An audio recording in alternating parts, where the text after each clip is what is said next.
Greetings, adventurers. You're listening to The Quiet Journeys of Professor Atwood with me, Professor Atwood. I'm glad you're here, and I can't wait to tell you about my latest journey. Don't worry, it's a safe space. I'll handle all the danger for you. I designed these stories to help you relax, chill anxiety, and go to sleep. Maybe they'll even put a smile on your face, even if it's a sleepy smile. So please, settle in, relax, and prepare to quietly drift off with me to parts known, unknown, and even some places in between. Comfortable? Very well. Let's get underway.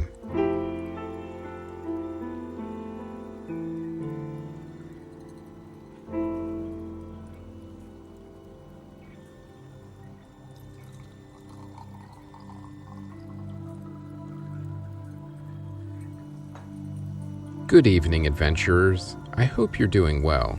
I also hope you're all cozy and settled in because tonight I'm going to tell you about our very unexpected and very large problem on the International Space Station. As you remember from last time, we were on our way back to Earth from a successful mission on Mars when we received a cryptic distress call from the ISS involving, quote, water bears.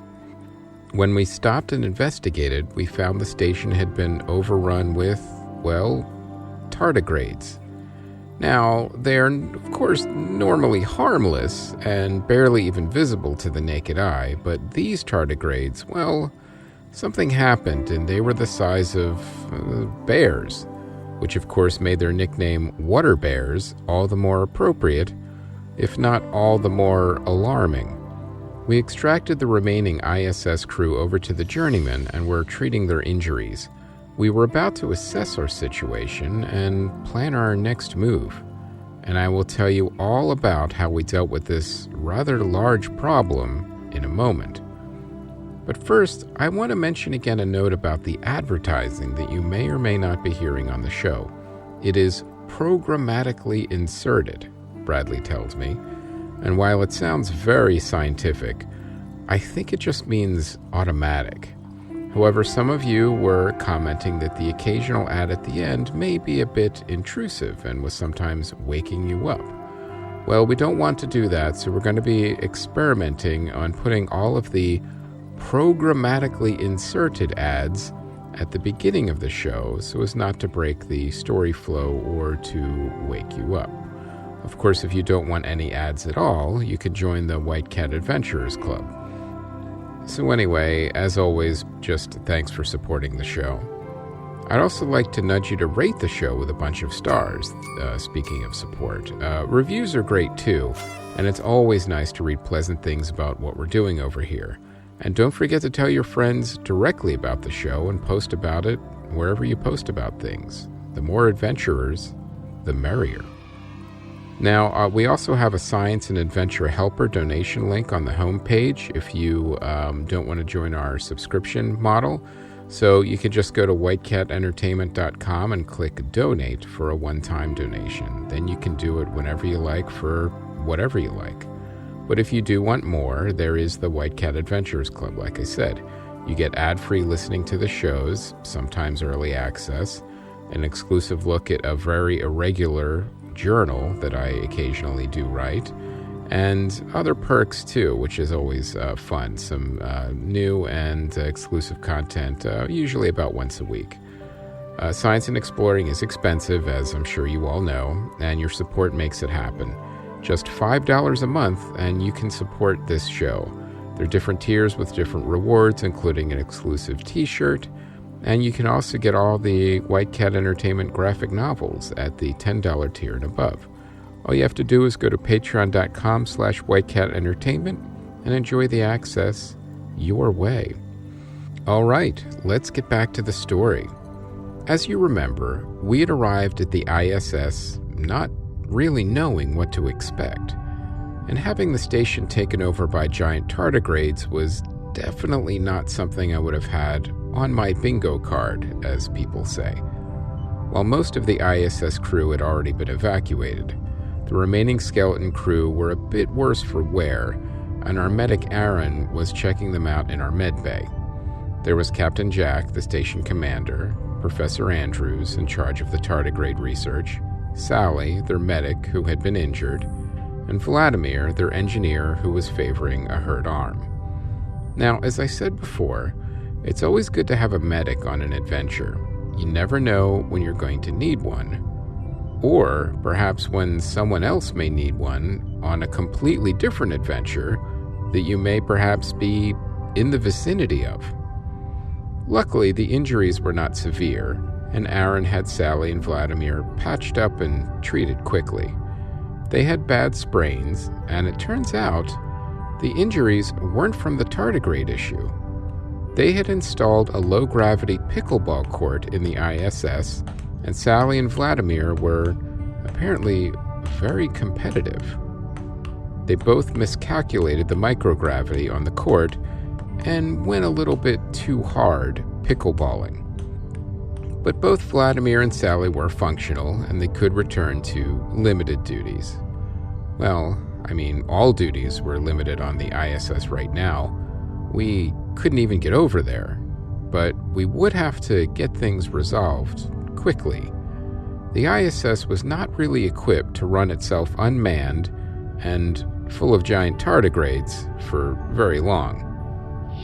We met in the journeyman's ready room and went over our options, and Professor Andrews went through the entire processes of tardigrade experimentation. Honestly, it sounded like normal experimentation with nothing really out of the ordinary. I wondered if the routine experimentation wasn't what caused the sudden growth. Most likely it was some other external stimuli, but what? It would have to wait for now.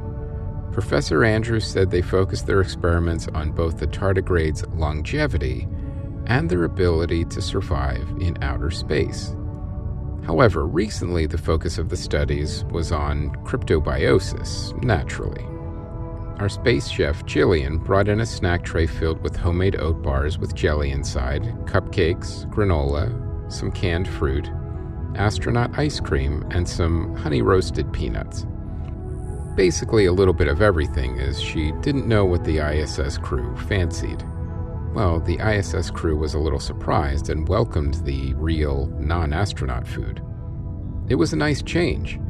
Captain Jack said at one point they proposed adding a galley and a chef on the ISS, but couldn't get the budget approved. Professor Andrews added that all they ever had as a treat was astronaut ice cream. Jillian did bring it out on the snack tray, her homemade recipe, of course, and Professor Andrews took one taste and swooned.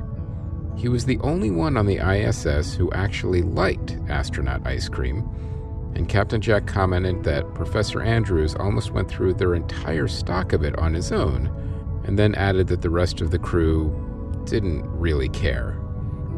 After eating a couple more mouthfuls of Jillian's homemade astronaut ice cream, Professor Andrews picked up the tardigrade discussion and the experiments he was conducting on the ISS.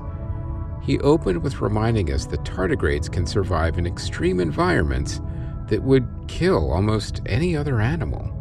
This made them ideal subjects to conduct space vacuum experiments on. Professor Andrews added that tardigrades are thought to be able to survive even complete global mass extinction events caused by astrophysical events such as gamma-ray bursts or large meteorite impacts. Some of them can withstand extremely cold temperatures down to negative 460 degrees Fahrenheit, close to absolute zero, while others can withstand extremely hot temperatures up to 300 degrees Fahrenheit for several minutes. They can also survive pressures about 6 times greater than those found in the deepest ocean trenches, ionizing radiation at doses hundreds of times higher than the lethal dose for a human, and of course they can survive the vacuum of outer space, as we talked about before. Tardigrades that live in harsh conditions undergo an annual process of cyclomorphosis, allowing for survival in sub-zero temperatures. Now, interestingly, Professor Andrews continued, tardigrades are not considered extremophilic because they are not adapted to exploit these conditions, only to endure them.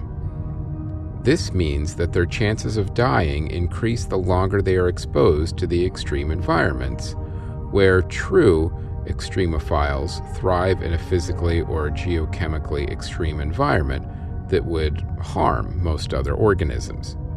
But Professor Andrews then commented that that wasn't the point. The point was that they could survive at all in any of these challenging environments. If that type of survival could be replicated for humans, then the possibilities were endless. Well, okay, I mean, maybe not endless. I didn't see people lining up to live in active volcanoes or deep-sea ocean trenches, but you never know. People will do anything for social media likes, as Bradley tells me. Tardigrades are one of the few groups of species that are capable of suspending their metabolism, and this is the cryptobiosis part.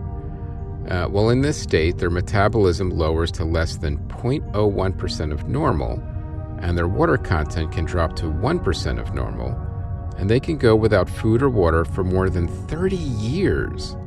Yes, years, only to later rehydrate, forage, and reproduce. Many species of tardigrade can survive in a dehydrated state up to 5 years or longer in some cases. Depending on the environment, they may enter the state via anhydrobiosis, allowing tardigrades, along with some other micrometazoans such as worms, rotifiers, and crustaceans, protozoans, and plants, the ability to survive in inhospitable habitats as opposed to other living things. In addition to offering protection from desiccation and freezing under normal circumstances, anhydrobiosis also permits resistance to unnatural abiotic extremes such as sub-zero temperatures, cryobiosis, osmobiosis, or anoxybiosis. Their ability to remain desiccated for such long periods of time was thought to be dependent on high levels of the non-reducing disaccharide trehalose, which is commonly seen in other organisms that survive desiccation, and tardigrades have trehalase genes.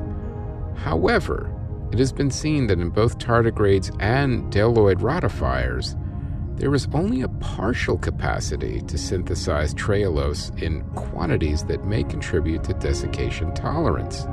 In response to this finding, more research was done on how these animals survived such extreme conditions. It was found that intrinsically disordered proteins, or IDPs, were highly expressed in response to desiccation in tardigrades.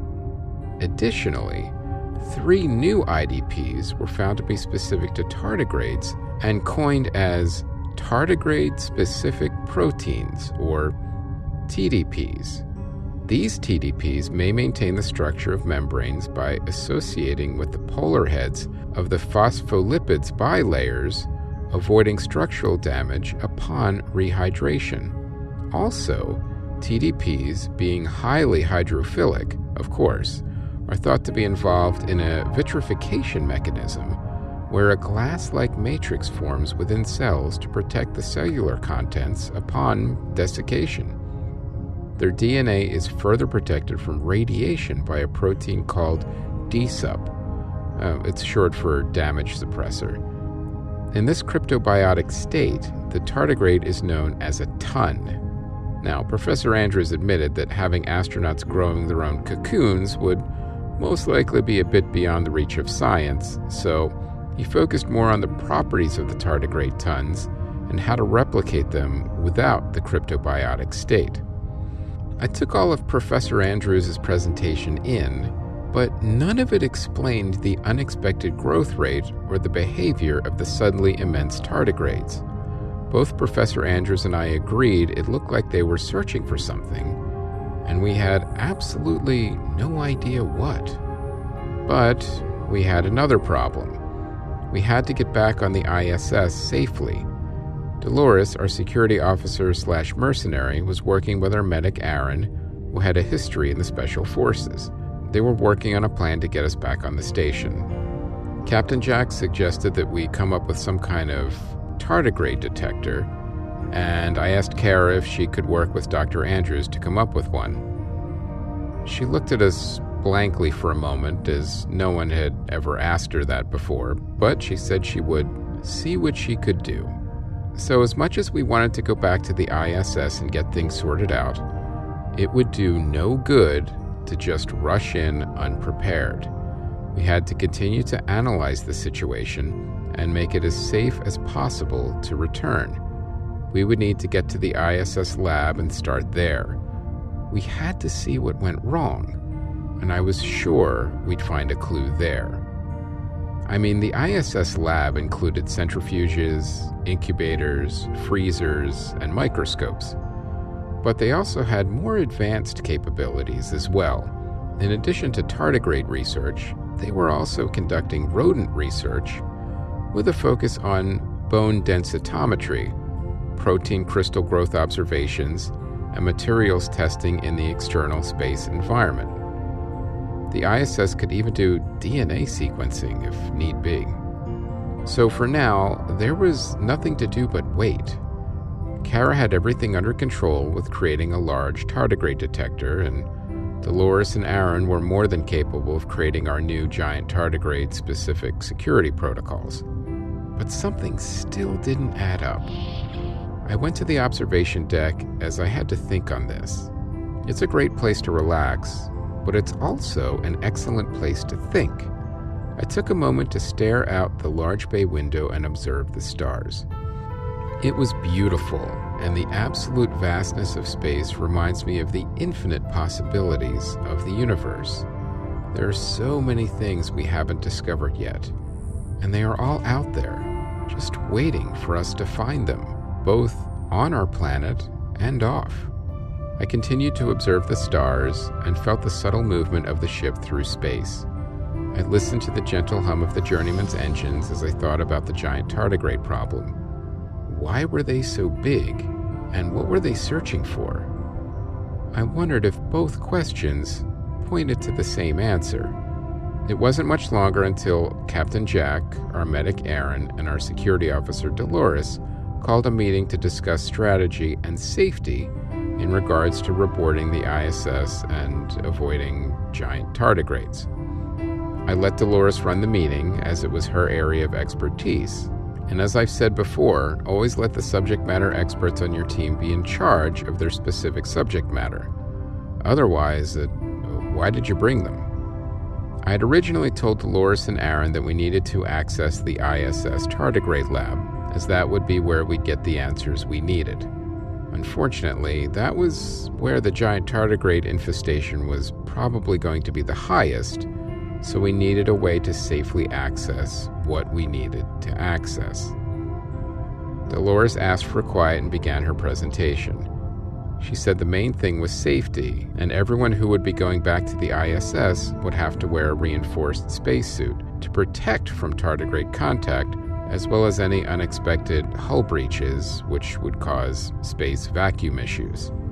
Our flight engineer Kara and the ISS engineer Vladimir had been working on the reinforced suits, and Vlad had been incredibly efficient at installing some armor plating into the spacesuits. The extra weight was an obvious issue to factor in, but it couldn't be helped, as the crew's safety needed to come first. Kara and Vladimir also created a giant tardigrade detector, although I was skeptical it was needed. We certainly could hear them from a mile away, and I don't think giant tardigrades were interested in being quiet and stealthy. It worked on the simple principle of detecting giant tardigrade emissions, and Professor Andrews and Kara added that the less I knew about that, the better. Fair enough. After the briefing, I had us suit up in the reinforced spacesuits and prepare to return to the ISS.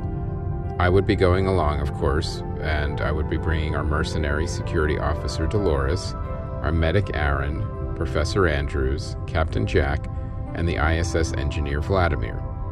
Everyone else would stay behind on the journeyman, including the ISS medic Sally, who was still recovering from her pickleball injury. I reassured everyone as I felt some of the crew were a bit nervous. Well, not Dolores or Aaron, they were cool as cucumbers, and I don't think I've ever seen either of them rattled.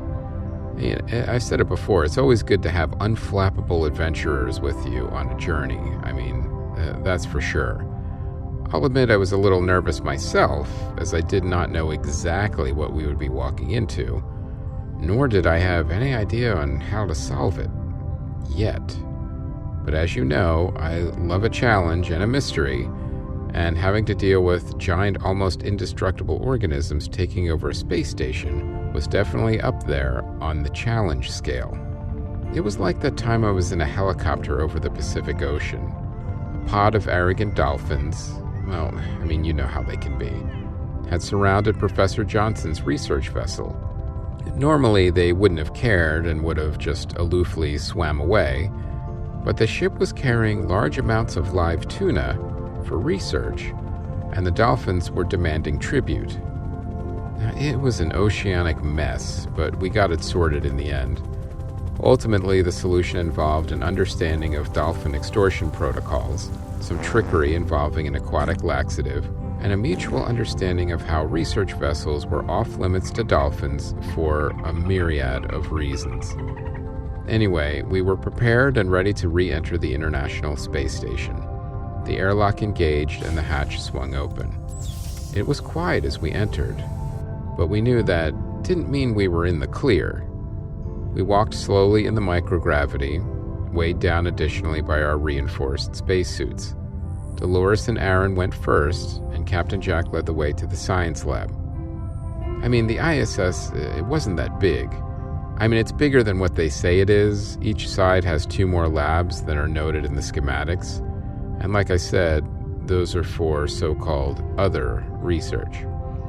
As we moved towards the lab, we began to hear the familiar banging again, but it sounded far away, which was fortunate.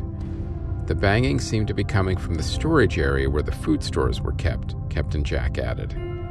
We were getting closer to the science lab, and specifically the dedicated tardigrade lab area, and we were getting hopeful that it simply wasn't full of giant tardigrades. The lab hatch swung open, and we had indeed received some good fortune. There were no giant tardigrades in sight. However, we did see the damaged hatch on the other side of the lab, so it was pretty clear where they went.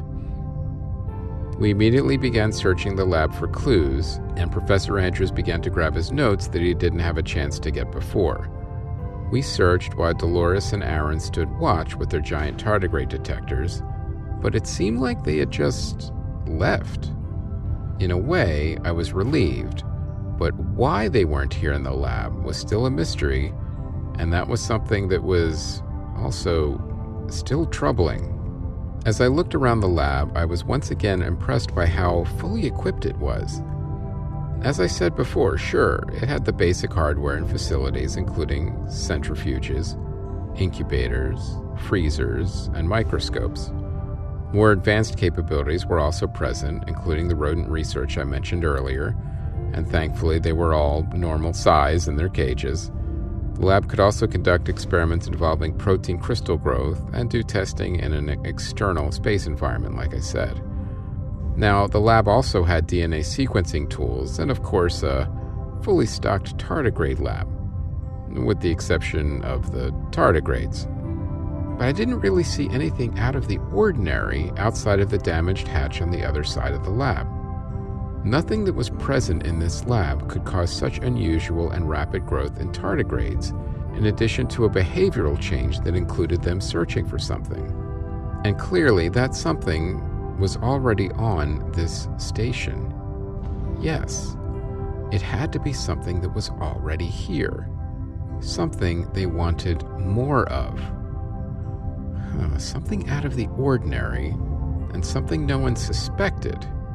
And something that was maybe in the lab that shouldn't be. I took another look around the lab, this time focusing on the floors, work areas, and desks, not the experiment areas. And then I saw it. Granted, I wasn't completely sure, and it was only a theory at this point, but it was worth exploring. That was for certain. I called over Dr. Andrews. I asked him if he ever ate in the lab.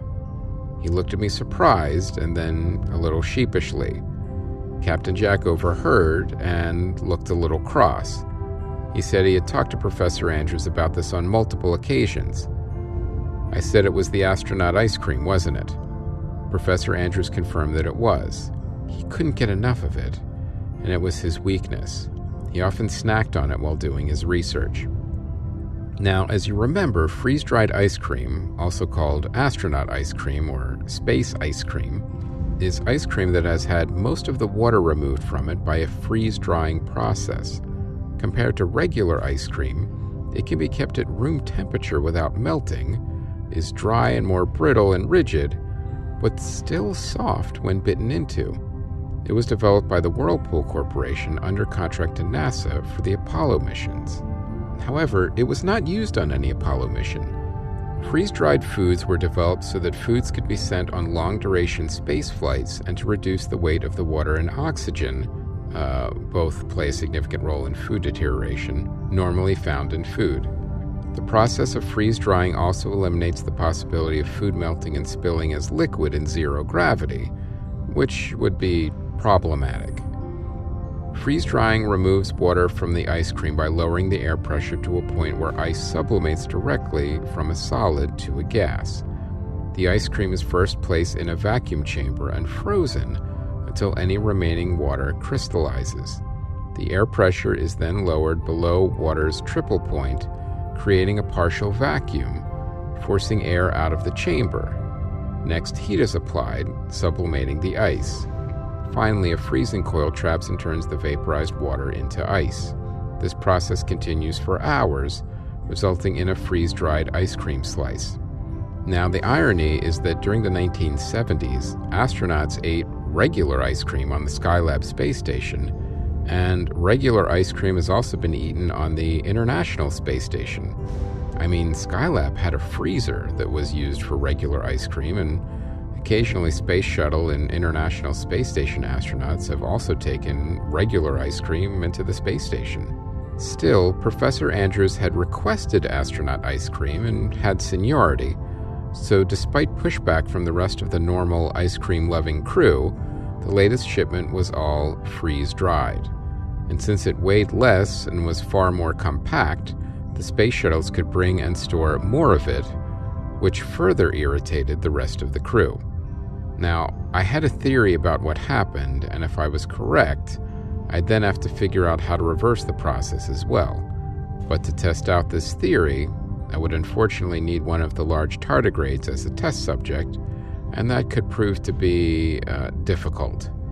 And I will tell you all about how we finally dealt with the enormous ISS tardigrade infestation next time. But before I end this evening's story, I want to talk to you about something. Mysteries. I mean, the cryptic nature of mysteries has always compelled us from, the beginning of time. But what really draws us to mysteries? I mean, some of them we go looking for, like every misguided cryptozoologist looking for the Loch Ness Monster. I mean, that's a little ridiculous. Cryptozoology isn't a real science, of course, and they're looking in the wrong place. Anyway, some mysteries you look for, some mysteries you stumble upon, and some mysteries, like the one we were dealing with now, basically ran up to us and demanded to be solved or we would lose the space station. The point is, treat every mystery not as an insurmountable challenge, but as an opportunity. Solving it may be difficult, but it will hone your skills, and the sense of satisfaction you'll get upon completing it is priceless. So if a mystery isn't chasing you, possibly literally, go out and find one. It's an exciting opportunity. Solve it, ask for help from your crew if you need to, and then enjoy your triumph. You'll have deserved it.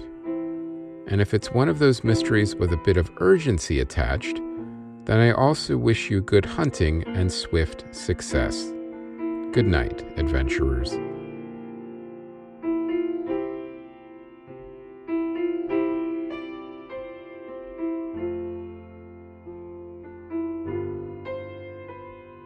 The The Quiet Journeys of Professor Atwood was created, written, and performed by Chris Mancini and produced by White Cat Entertainment. It is a work of fiction. Maybe. Music and sound design by Ron Tansky at rontanskymusic.com. For more info and merchandise, including t-shirts, mugs, and blankets, go to whitecatentertainment.com.